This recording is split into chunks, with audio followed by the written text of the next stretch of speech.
ನಾವು ನದಿ ಹತ್ರ ಹೋದಾಗ ಒಂದು ಸಣ್ಣ ಕಲ್ಲೆಸಿತೀವಿ. ಅದು ಮೂಡಿಸೋ ಅಲೆಗಳನ್ನ ನೋಡಿ ತುಂಬಾ ಖುಷಿ ಪಡ್ತೀವಿ ಅಲ್ವಾ? ಇದನ್ನೇ ರಿಪಲ್ ಎಫೆಕ್ಟ್ ಅಂತ ಹೇಳೋದು. ಇದು ನಮ್ ಲೈಫಲ್ಲಿ ಕೂಡ ಆಗುತ್ತೆ. ಹೇಗೆ ಗೊತ್ತಾ?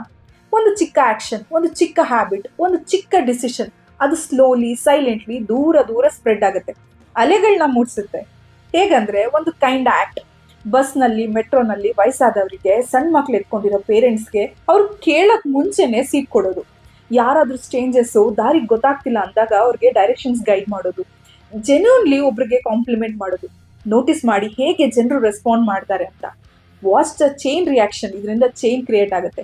ಹೇಗೆ ಗೊತ್ತಾ? ಮದರ್ ತೆರೆಸಾ ಮೊದಲಿಗೆ ಸಹಾಯ ಮಾಡಿದ್ದು ಕೋಲ್ಕತ್ತಾದಲ್ಲಿ ಒಬ್ಬ ಸಾವಿನ ಅಂಚಿನಲ್ಲಿದ್ದಂತ ಒಬ್ಬ ವ್ಯಕ್ತಿಗೆ. ಇವತ್ತು ಹರ್ ರಿಪಲ್ ಟಚಸ್ 130 ಕಂಟ್ರೀಸ್. ಮಹಾಭಾರತದಲ್ಲಿ ಕೃಷ್ಣ ಮೂಡಿಸಿದ ಒಂದು ಅಲೆ ಧರ್ಮದ ಬಗ್ಗೆ ಅರ್ಜುನನ್ನ ಕಣ್ತರಿಸಿದ ಒಂದು ಕಾನ್ವರ್ಸೇಷನ್ ಎಷ್ಟು ರಿಪಲ್ಸ್ ಕ್ರಿಯೇಟ್ ಮಾಡ್ತು ಎಲ್ರಿಗೂ ಗೊತ್ತು.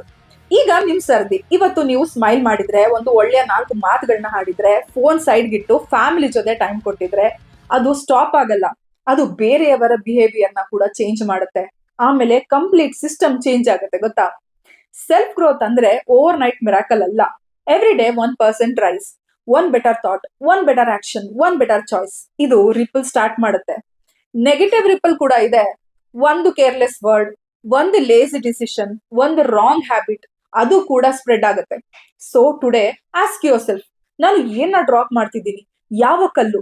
ನೆಗೆಟಿವಾ ಪಾಸಿಟಿವಾ ಅಂತ. Because your one small action today can change someone's tomorrow. Start small, stay consistent, let's create positive repels every day. ಸಣ್ಣ ಪ್ರಯತ್ನ, ದೊಡ್ಡ ಫಲಿತಾಂಶ. So start your positive repels today.